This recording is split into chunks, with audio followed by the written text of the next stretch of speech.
Hello learners, this is Shredik and once again you all are welcome here on our channel Shredik Learnings. हमारे previous part में हमने discuss किया था कि हमारा सब्जेक्ट क्या होता है और अब हम इस वाले पार्ट में डिस्कस करने वाले हैं कि हमारा प्रेडिकेट क्या है। तो फटाफट से शुरू करने से पहले हम अपने प्रीवियस चार्ट को देख लेते हैं कि हमारे प्रेडिकेट में क्या क्या इंक्लूड है ताकि हम उसे अच्छे से समझ पाएँ। So let's start. तो हमारे इस चार्ट में देखिए कि हमने सब्जेक्ट ऑलरेडी डिस्कस कर लिया था और इसी कैटेगरीज में डिस्कस कर ली थी। अब हमारे प्रेडिकेट में हम डिस्कस करेंगे क्या, इसके कैटेगरीज को। यहाँ पर हमारे 3 कैटेगरीज फर्स्ट पे मिलते हैं जो कि वर्ब, कॉम्प्लीमेंट, ऑब्जेक्ट, और ऑब्जेक्ट भी 2 कैटेगरी में डिवाइड किया गया, डायरेक्ट ऑब्जेक्ट और इनडायरेक्ट ऑब्जेक्ट। इन सब को भी हम सब्जेक्ट की तरीके ही समझेंगे जो कि बहुत ज़्यादा इंटरेस्टिंग है। शुरू करते हैं। अब आपके सामने ये टेबल है जो कि प्रेडिकेट की है और ये बहुत ही ज़्यादा सिंपल है। तो इसमें देखिए छोटे छोटे सेंटेंस लिखे हैं। He goes, she sings, Rahul reads, Samara taught, they helped, it rains. तो ये तो 2 वर्ड के ही सेंटेंस हैं लेकिन पूरा मतलब कंप्लीट कर रहे हैं। तो यहाँ पर हम जिसके बारे में बात कर रहे हैं वो हमारा सब्जेक्ट आ गया और हमने क्या कही, पूरी कहानी जो कह दी सब्जेक्ट के बारे में वो प्रेडिकेट। तो ही गोज़, वो जा रहा है। गोज़ क्या, वो बता रहा है कि हाँ वो जा रहा है। इसी तरह से ये हमारा प्रेडिकेट हो गया।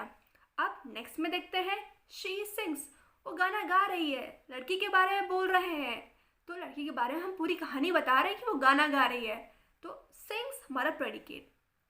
तो एक तरह से आप ये भी कह सकते हैं कि हमारा जो भी काम किया जा रहा है या जिसके बारे में जो भी कहा जा रहा है वो हमारा प्रेडिकेट होता है। चलिए नेक्स्ट बढ़ते हैं हमारे नेक्स्ट टेबल में ताकि हम और अच्छे से इसको समझ पाएँ। तो ये है हमारी नेक्स्ट टेबल जिसमें लिखा है when there is a verb as well as object. अब इसका मतलब क्या, जैसे कोई सेंटेंस में हमारा वर्ब भी हो साथ में ऑब्जेक्ट भी हो। तो पहली बात तो ये वर्ब हमारा क्या होता है, एक एक्शन वर्ड है और एक वर्किंग वर्ब है। मतलब आप कोई भी काम कर रहे हैं तो उसको इंडिकेट करता है।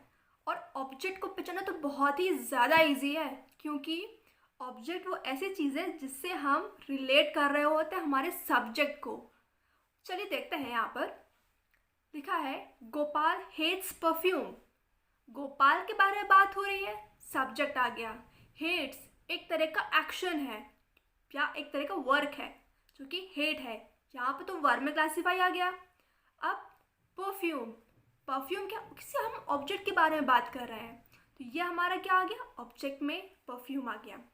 माई mother bakes cakes, my god I love cakes. So first of all यहाँ देखते हैं माई मदर, मैं मेरी मम्मी की बात कर रही हूँ और वो बेक कर रही हैं, मतलब केक बना रही हैं।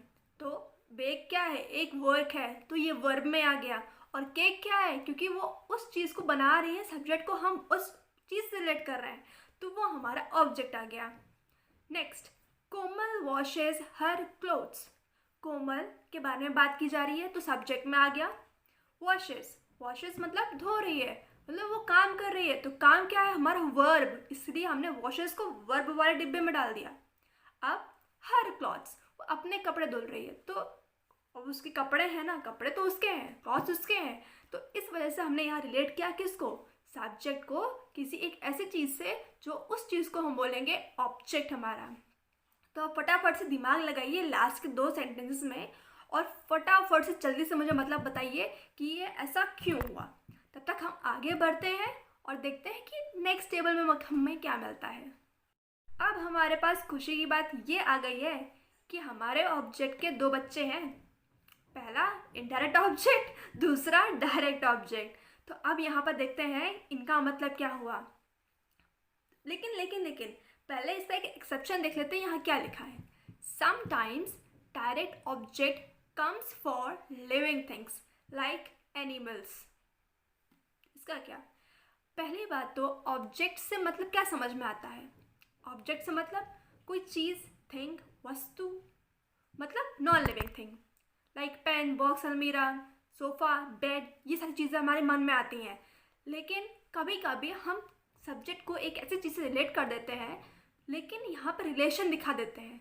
तो ऑब्जेक्ट मतलब रिलेशन, चाहे वो किसी सब्जेक्ट का नॉन लिविंग थिंग से हो या लिविंग थिंग से हो, तो वो दोनों ही ऑब्जेक्ट में आता है। इसलिए एक्सेप्शन में ये भी लिखा है कि हमें कभी कभी ऑब्जेक्ट एज लिविंग थिंग भी मिल जाता है। अब हम लोग सेंटेंस डिस्कस करते हैं। I gave Mohan a history book. I मेरी बात हो रही है, सब्जेक्ट में आ गया। गेव मैंने काम किया, मतलब मैंने उसको दे दी, वर्ब। और मोहन अ हिस्ट्री बुक, मैं हिस्ट्री बुक को दे रहा हूँ, तो वो डायरेक्ट ऑब्जेक्ट हो गया। और किसको दे रहा हूँ? मोहन को दे रहा हूँ, वो इनडायरेक्ट ऑब्जेक्ट हो गया। अब यहाँ से आप ये कंक्लूजन निकाल सकते हैं कि सब्जेक्ट के बारे में बात हो रही है, वो उसने एक्शन किया, गेव, उसने क्या चीज़ दी? History book. किसको दी? मोहन को। तो यहाँ पर जब सब्जेक्ट का ऑब्जेक्ट रिलेशन किया, वो ऑब्जेक्ट डायरेक्ट हो जाता है। और जब हम डायरेक्ट ऑब्जेक्ट को एक दूसरी चीज़ से रिलेट करवा देते हैं, तो वो हमारा इनडायरेक्ट ऑब्जेक्ट बन जाता है। जैसे कि यहाँ पे नेक्स्ट में देखते हैं, the teacher asked me a question. Teacher के बारे में बात हो रही है कि उन्होंने क्वेश्चन पूछा, और किससे पूछा? मुझसे पूछा। मतलब टीचर का रिलेशन क्वेश्चन से दिखाया और क्वेश्चन का रिलेशन मुझसे दिखाया। तो जो हम सेकेंड रिलेशन दिखाते हैं वो हमारा डायरेक्ट ऑब्जेक्ट, और जो हम थर्ड रिलेशन दिखा देते हैं वो हमारा इनडायरेक्ट ऑब्जेक्ट। आई होप आपको समझ में आ रहा होगा। तो फटाफट से हम बाकी के दो भी समझ लेते हैं। She told her son a story. और लास्ट वाला है Mrs Thomson gave needy some fruits. तो भाई सिंपल सा कॉन्सेप्ट इन दोनों में यही याद रखो, आपका मेन किसके बारे में बात हो रही है? सब्जेक्ट की। सब्जेक्ट को किससे रिलेट कर रहे हैं? हम एक डायरेक्ट ऑब्जेक्ट से रिलेट कर रहे हैं, और डायरेक्ट ऑब्जेक्ट को जिससे रिलेट कर देते हैं वो हमारा इनडायरेक्ट ऑब्जेक्ट बन जाता है। सिंपल है ना, कभी भूलना मत। सब्जेक्ट को रिलेट किया किसी चीज़ से तो वो डायरेक्ट ऑब्जेक्ट बना, डायरेक्ट ऑब्जेक्ट को रिलेट किया किसी चीज़ से तो वो हमारा इनडायरेक्ट ऑब्जेक्ट बन गया। समझ गया ना? तो पीपल, एक इंटरेस्टिंग सी बात ये है कि हमारे प्रेडिकेट में दो फॉर्म भी आ जाते हैं, एक हमारा जीरंड और दूसरा हमारा इन्फिनेटिव। अब फटाफट से मुझे ये बताओ कि जीरंड और इन्फिनेटिव क्या होता है। जिसको पता है वो फटाफट से बताए, क्योंकि मैंने हमारे वीडियोस में बताया हुआ है। और जिसको नहीं पता है, पहली बार जान रहा है, वो उसके लिए है कि जो जीरंड होता है वो हमारा वर्ब में अगर हम आईएनजी जोड़ दें तो वो हमारा जीरंड बन जाता है। फॉर एग्जाम्पल वर्ब हमारा एक्शन वर्ड होता है, तो एक्शन जैसे डांस, लव, स्विम, अगर इन सब में आईएनजी जोड़ दें क्या बनेगा? Dancing, laughing, swimming. ये सारे बन गए क्या? हमारे जीरंड। और इन्फिनेटिव में क्या होता है? जब हम किसी वर्ब के पहले टू जोड़ दें, TO2, तो वो हमारा इन्फिनेटिव बन जाता है। For example to walk, to love, to sleep, to make happy, to live long, इस तरह से आते हैं। अब हम पहले इस टेबल को पढ़ते हैं क्योंकि हमारे में ये जीरंड दिया गया है। Let's see. Children love drawing, they informed for meeting, Anil hates smoking. तो हमारे इसमें क्या देखा कि वर्ब क्या है हमारा? लव, इन्फॉर्म्ड, हेट, और जीरंड में क्या आ गया? ड्राइंग, फॉर मीटिंग और स्मोकिंग। क्लियर है ना? क्योंकि इसमें तो ऐसा कुछ भी नहीं जिससे बहुत ज़्यादा कन्फ्यूजन हो जाए। अब नेक्स्ट पढ़ते हैं हमारा इन्फिनेटिव वाला फॉर्म। ये रहा हमारा इन्फिनेटिव वाला फॉर्म। क्या बताया था हमने? इन्फिनेटिव वाले में हम वर्ब के आगे टू जोड़ देते हैं। देखिए, he accepted to say sorry, Sonam likes to play basketball, they decided to watch movie. अब आप तो ये कहेंगे कि आपके इन्फिनेटिव ऑब्जेक्ट में 3 वर्ड्स आ रहे हैं। अरे भाई ये भी तो देखो ना, से, प्ले, वॉच, ये क्या है? वर्ब है एक तरह से, और ये हमारा क्या है? Action word. तो एक्शन वर्ड के आगे हमने टू जोड़ दिया ना, हो गया ना इन्फिनेटिव। अब नेक्स्ट बढ़ते हैं हमारे नेक्स्ट वाले टेबल में। अभी तक हमने क्या पढ़ा? हमने पढ़ा हमारे प्रेडिकेट के अंदर वर्ब, ऑब्जेक्ट और ऑब्जेक्ट की दो categories, direct object and indirect object. तो अब आ रही है हमारे कॉम्प्लीमेंट की। तो कॉम्प्लीमेंट के अंदर हमारे एडजेक्टिव, एडजेक्टिव फ्रेज, नाउन और पास्ट पार्टिसिपल ये सब आता है। तो इस वाले टेबल के अंदर हमारे पास है एडजेक्टिव, एडजेक्टिव फ्रेज और पास्ट पार्टिसिपल। इस टेबल को पढ़ने से पहले हम एडजेक्टिव, एडजेक्टिव फ्रेज और पास्ट पार्टिसिपल का मतलब समझते हैं। एडजेक्टिव क्या है? नाउन की क्वालिटी बताने वाला। नाउन क्या होता है? Person, place, animal, work, state, किसी भी चीज़ का नाम या उसको इंडिकेट करने वाला। यानी एडजेक्टिव हमारा नाउन और प्रोनाउन की क्वालिटीज़ बताता है। अब एडजेक्टिव फ्रेज, एडजेक्टिव हमारा सिर्फ सिंगल वर्ड होता है, लेकिन एडजेक्टिव फ्रेज उसके आगे 2 या 3 वर्ड और लग जाते हैं तो वो हमारा एक फ्रेज बन जाता है। और फ्रेज क्या होता है? एक इनकम्प्लीट सा सेंटेंस, और जो कि इनकम्प्लीट सा मीनिंग देता है, बिल्कुल 2 to 3 वर्ड से मिलकर बना हुआ। इसी तरह पास्ट पार्टिसिपल हमारी वर्ब की थर्ड फॉर्म होती है। इसका मतलब ये होता है कि हमारा कोई काम बहुत पहले हो चुका है। अब इसके एग्जाम्पल्स देखते हैं। फियर टर्न्ड हर मैड। यहाँ पर मेन तो फियर है तो हमने सब्जेक्ट में डाल दिया। टर्न्ड, कन्वर्ट, मतलब ये काम करा कुछ फियर ने, तो वर्ब में आ गया। हर, किससे रिलेट कर रहे हैं हम फियर को? एक लड़की से। तो लड़की क्या हो गई यहाँ पे? ऑब्जेक्ट। कौन सी? डायरेक्ट ऑब्जेक्ट, क्योंकि हमने फियर को सबसे पहले जिससे रिलेट किया वो हमारा हर हो गया। ओके, यानी डायरेक्ट ऑब्जेक्ट। और हर कैसी है? अब मैड है, बिल्कुल, तो पागल है। तो ये अब ये सिंगल वर्ड है, क्वालिटी बता रहा है, तो क्या हो गया? एडजेक्टिव। नेक्स्ट देखिए, I believe him to be honest. मैं उस पर विश्वास करता हूँ कि वो एकदम ऑनेस्ट रहे। अगर सिर्फ ऑनेस्ट लिखा होता तो एडजेक्टिव होता, लेकिन टू बी ऑनेस्ट लिखा है यानी 2 to 3 वर्ड से मिलकर बना है, तो क्या हुआ हमारा? Adjective phrase. अब नेक्स्ट थर्ड सेंटेंस देखते हैं। The news made us worried. Worried मतलब आपका ऐसा काम जो पहले हो गया है, वो न्यूज़ थी जिसने उसको वरी किया, चिंता में डाल दिया, तो वरीड हो गया वो। अब वरीड क्या है? हमारा पास्ट पार्टिसिपल यानी वर्ब की third form. So I hope ये कॉम्प्लीमेंट की टेबल आपको क्लियर होगी। अब आगे बढ़ते हैं। 2 और टेबल्स बची हैं, तो वो भी बहुत ज़्यादा इम्पॉर्टेंट है, उनको भी पढ़ना ज़रूरी है। तो चलिए पढ़ते हैं।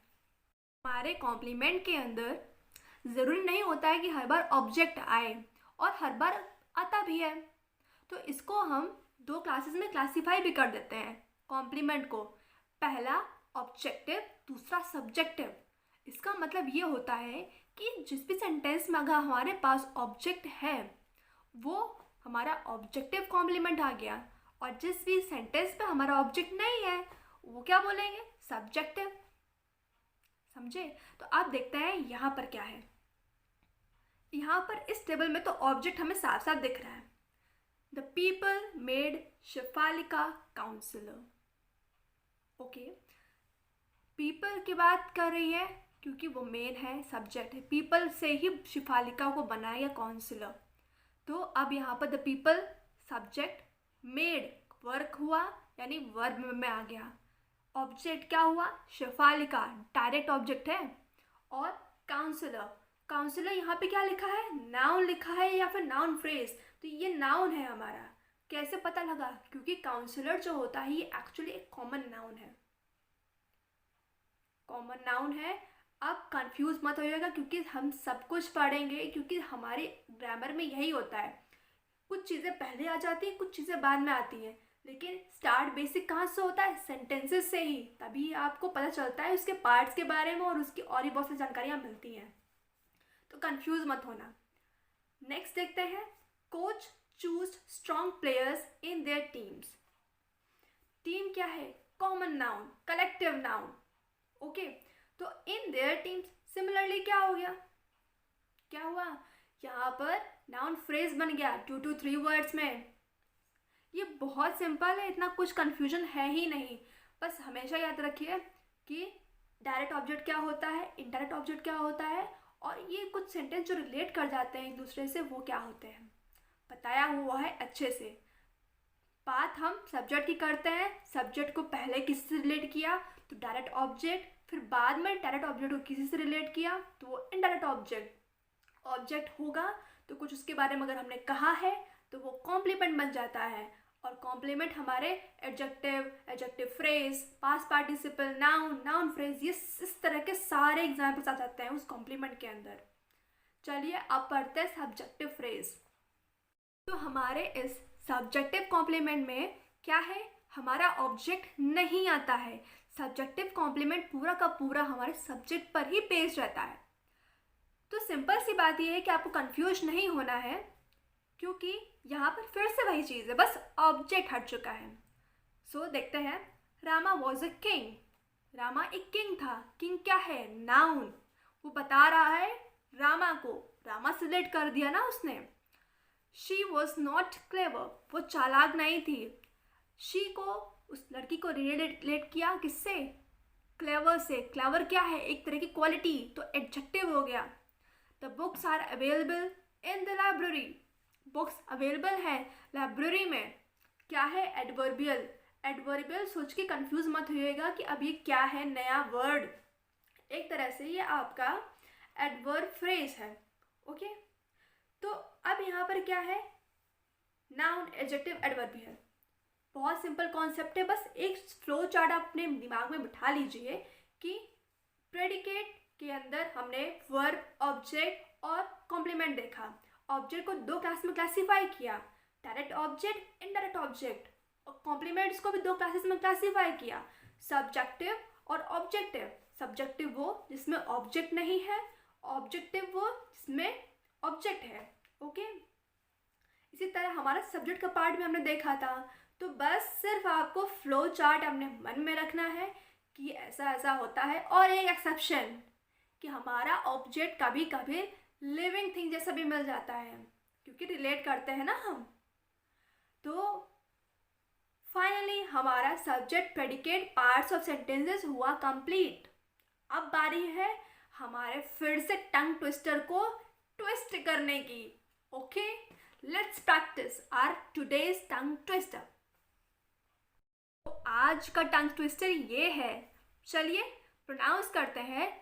फिर से प्रोनाउंसिएशन को बहुत क्लियर सुनना है। कुक्स, कुक, कपकेक्स, क्विकली। ओके, ये थोड़ा सा कुछ ज़्यादा ही टंग ट्विस्टर हो गया है, इसको प्रैक्टिस करते फिर मज़ा आएगा। देखते हैं मैं कर पाती हूँ या नहीं। Okay, let's start. कुक्स cook cupcakes quickly, कुक्स cook cupcakes quickly, कुक्स cook cupcakes quickly. My God, ये तो थोड़ा सा मतलब डिफिकल्ट सा लग रहा है, लेकिन इसको प्रैक्टिस करने से बिल्कुल आ जाता है और बहुत ही मज़ा आ रहा है मुझे। तो आपको मज़ा आ रहा है क्या? फटाफट से कमेंट बॉक्स में बताइएगा जल्दी, और प्रैक्टिस करके मुझे फिर से बताइए कि कितनी बार में कंप्लीट किया और कितनी बार स्टॉप हुए।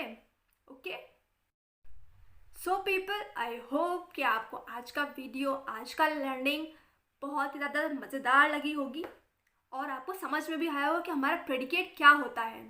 अब बचा हमारा फ्रेजेस और क्लॉजेस। इसको भी हम बहुत जल्दी छोटे से वीडियो में कवर कर देंगे हमारे नेक्स्ट पार्ट में, और हमारी फर्स्ट ड्राइव हो जाएगी फिनिश। तो जल्दी से मिलते हैं हमारे नेक्स्ट पार्ट में। Till then, take care and have a good day.